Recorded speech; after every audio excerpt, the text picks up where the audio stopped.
নমস্কার বন্ধুরা, ঘরোয়া রেসিপি কিচেনে আপনাদের স্বাগত জানাই। আশা করি আপনারা সকলেই ভালো আছেন। আজকে আমি আরেকটি দারুণ টেস্টি রেসিপি নিয়ে আপনাদের সামনে হাজির হয়েছি। সামনেই তো শ্রাবণ মাস।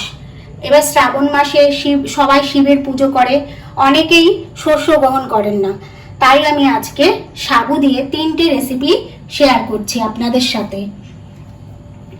আমি একটা সাবুর পরোটা করেছি, একটা সাবুর লুচি করেছি, আর একটা সাবুর পকোড়া করেছি। এবার দেখুন আমি কিভাবে এটা তৈরি করে নিচ্ছি।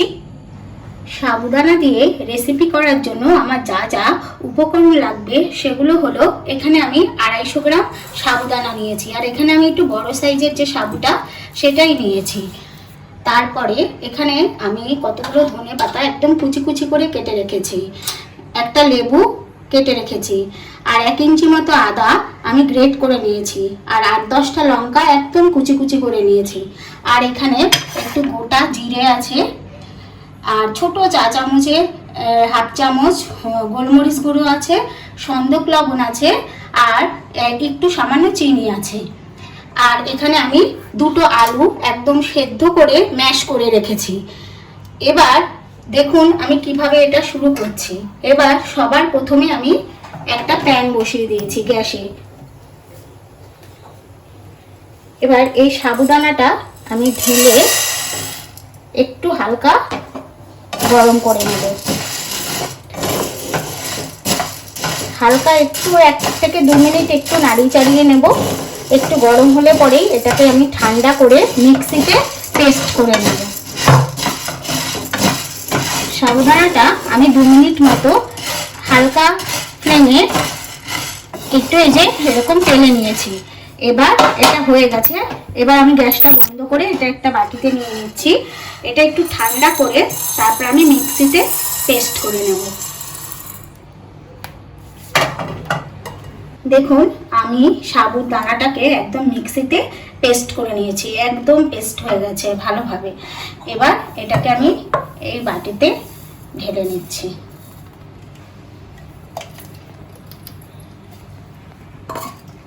এবার এর মধ্যে আমি এই যে এখানে আমি 2টো আলু যে ম্যাশ করে রেখেছিলাম সেই আলুটা ঢেলে দিলাম।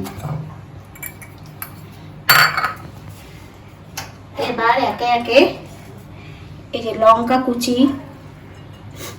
আদা কুচি, যেগুলো সমস্ত কিছু নিয়েছিলাম, ধনে পাতা কুচি,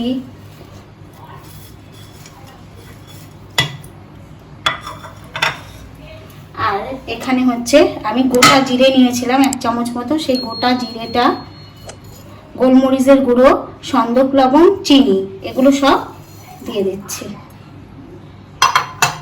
এবার এটাকে আমি খুব ভালো করে মেখে নেব। আমি হাত দিয়েই খুব ভালো করে মাখবো একদম।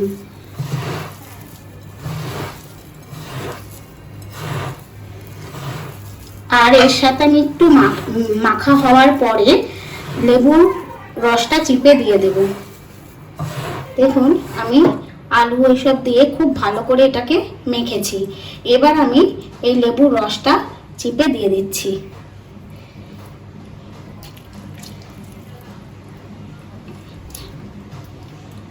তারপর যদি জল লাগে আমি সামান্য একটু জল দিয়েও মেখে নেব। যদি একদম শুকনো শুকনো থাকে, জল লাগলে আমি একটু জলের ছিটা দিয়ে দিয়ে মেখে নেব।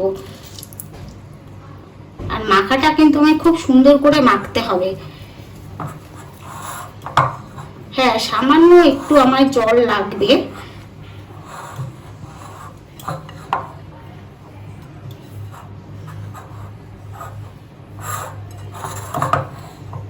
আমি এই যে হাতের মধ্যে নিয়ে সামান্য একটু জলের ছিটা দিয়ে নিচ্ছি।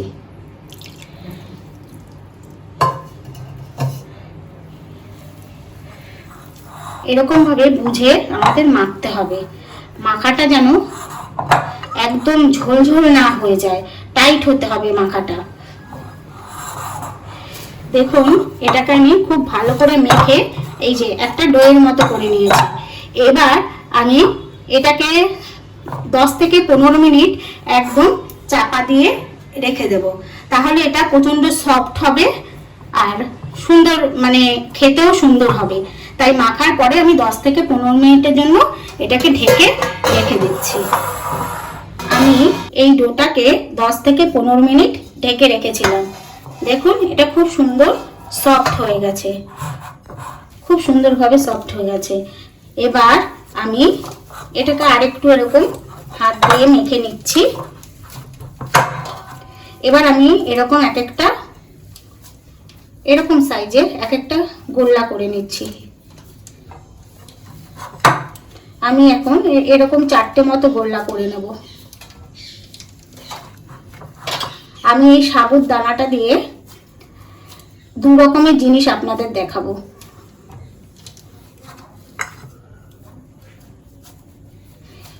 এই গোল্লাগুলো আমি একটু বড় বড় করে করেছি।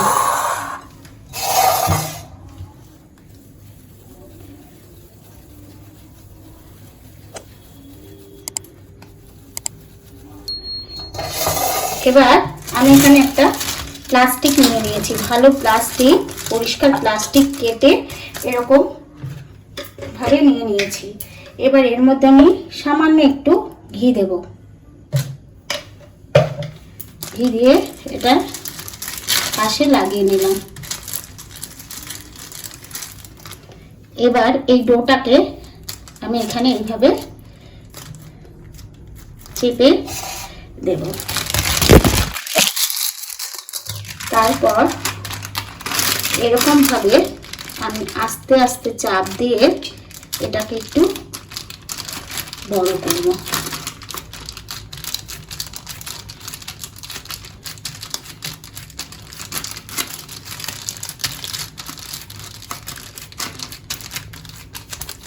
এই যে আমি এরকম করলাম, করে এটা তুলে দিলাম।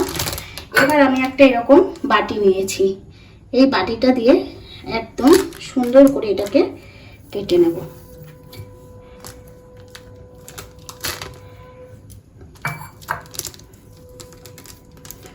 দেখুন এটা আমি এরকম কেটে নিয়েছি। আমি এখানে একটা প্যান বসিয়ে দিয়েছি। এই প্যানটা হালকা গরম হয়ে গেছে, এটাকে আমি এভাবে এখানে দিয়ে দিলাম। এইভাবে আমি এই 4টে ডো করে নিচ্ছি।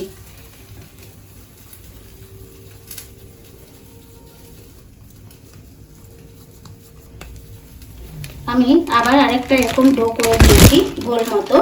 এবার ঢাকা দিয়ে দিলাম।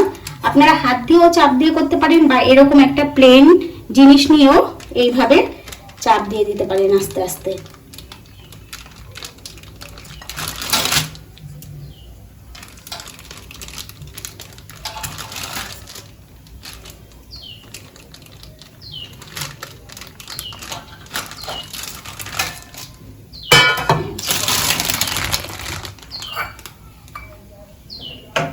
এবার এটাকে আবার আমি এরকম গোল করে কেটে নিচ্ছি।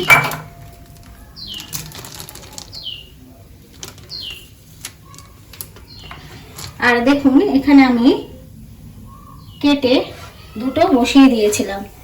এবার এক পাশটা হয়ে গেছে, আর এক পাশটা উল্টে দিচ্ছি। এই দুটোকে আমি পরোটা মতো করে নিচ্ছি। এটা সাবুর পরোটা। আপনারা উপোসের দিন এইভাবে করে অবশ্যই খেতে পারেন। সামনেই শ্রাবণ মাস আসছে, শ্রাবণ মাসে তো অনেকেই শস্য গ্রহণ করেন না, তারা কিন্তু এই সাবুর এই রেসিপিগুলো খুব সুন্দরভাবে খেতে পারবেন। অনেকে লুচিটা অনেক তেল দিয়ে ভাজা থাকে, খেতে চায় না। এটা আমি তার জন্য পরোটা মতো আপনাদের দেখিয়ে দিচ্ছি। এটা একদম অল্প ঘি দিয়ে আমি ভেজে তুলে নেব। প্রথমে দুপাশ একটু ভালো করে ভেজে নেব, তারপরে সামান্য একটু একটু ঘি লাগিয়ে এটাকে ভাজবো। আমার এই দুপাশ ভালো মতো ছাকা হয়ে গেছে। এবার আমি সামান্য একটু একটু এগুলোতে ঘি দিয়ে উল্টে দেব। তাহলেই এগুলো আপনাদের পরোটা মতো হয়ে যাবে। আর এগুলো কিন্তু খেতে প্রচন্ড সফট হয়, একটুকু হার্ড হবে না, দেখবেন করে আপনারা।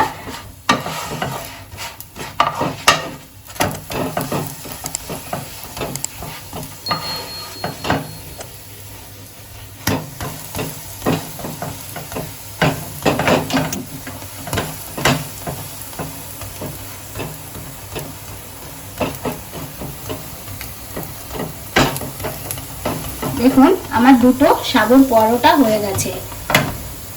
এবার এই যে আমি দুপাশই লাল লাল করে ভেজে নিয়েছি এরকম। এবার আরো দুটো আমি করে রেখেছি, সেই দুটোও দেখাচ্ছি।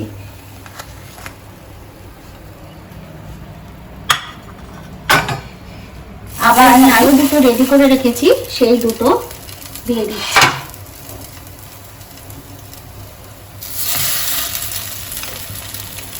প্রথমে একটু ভালো করে ভেজে নেব, তারপর আমি একটু ঘি লাগিয়ে দেব।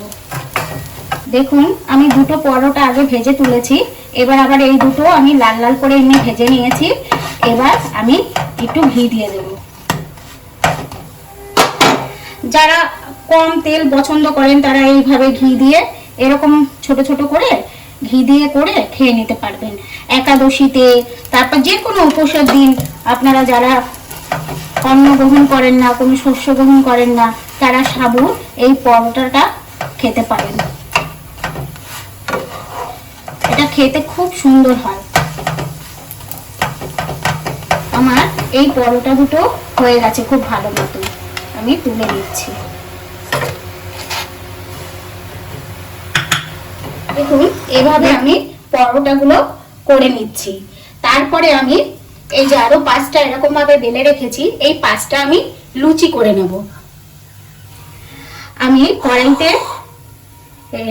সয়াবিন তেল দিয়ে দিয়েছি, কারণ এটা একাদশী বা যে কোনো উপোসে খেতে গেলে তখন কিন্তু সয়াবিন তেল বা সানফ্লাওয়ার তেল এইগুলোই ইউজ করতে হয়, তাই আমি এখানে সয়াবিন তেল দিয়েছি।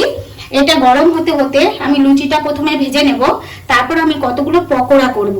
দেখুন আমি পকোড়াগুলো কিরকম করব, এরকম এক একটা ছোট ছোট এরকম গোল গোল গোল গোল করে নেব। এগুলো চায়ের সাথে খেতে খুব ভালো লাগে। তারপরে এমনি উপোসের দিন আপনারা এমনি সময় একটু তৈরি করে নিয়ে, তৈরি করতেও অত ঝামেলা নেই, আগের থেকে কোনো ভেজানোরও ব্যাপার নেই। এইভাবে আমি এই সমস্তটা এরকম ভাবে ছোট ছোট গোল গোল আকার করে করে নেব চাপটা। তেলটা খুব ভালোভাবে গরম হয়ে গেছে, এবার আমি লুচিগুলো করে নিচ্ছি। আপনাদের পরোটাটাও দেখিয়েছি, এবার আমি এই যে লুচিগুলো এভাবে করে নেব।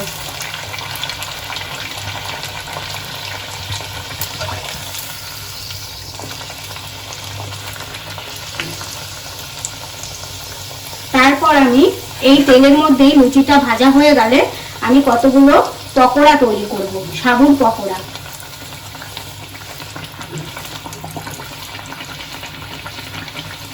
লুচিটা হয়ে গেছে, এবার আমি তুলে নিচ্ছি। তেলটা ঝরতে ঝরতে আরেকটা আমি এখানে ছেড়ে দিলাম।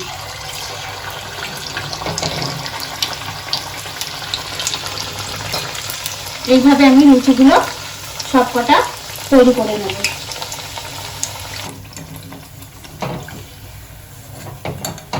এবার আরেকটা ছেড়ে দিলাম।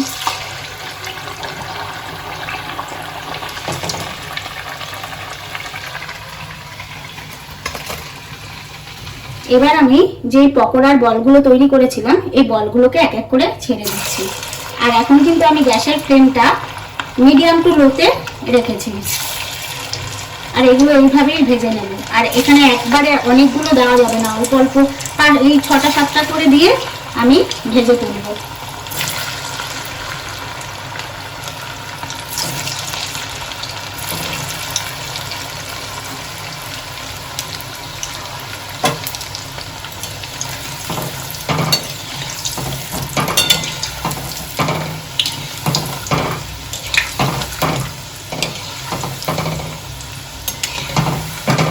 এইভাবে আমি বাকিগুলোকেও ভেজে নেব। আর বন্ধুরা আমি যেভাবে এই রেসিপিগুলো দেখালাম সাবুর, আপনারা বাড়িতে একটু ট্রাই করে দেখবেন, খুব সুন্দর হয় খেতে উপোসের দিনে। আর ভালো লাগলে অবশ্যই আমাকে একটা কমেন্ট করে জানাবেন, আর একটা লাইক করবেন, শেয়ার করবেন, সাবস্ক্রাইব করে আমার পাশে থাকবেন। কতগুলো আমি বল আকারে করে নিয়েছিলাম, আবার কতগুলো এরকম চারটা চারটা করে করে নিয়েছি। এগুলো এবার আমি ছেড়ে দিচ্ছি এক এক করে।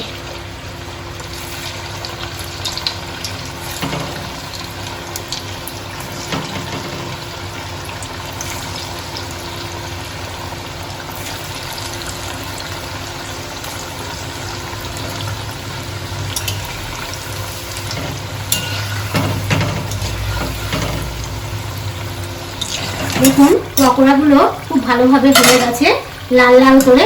এবার আমি তুলে ফেলছি।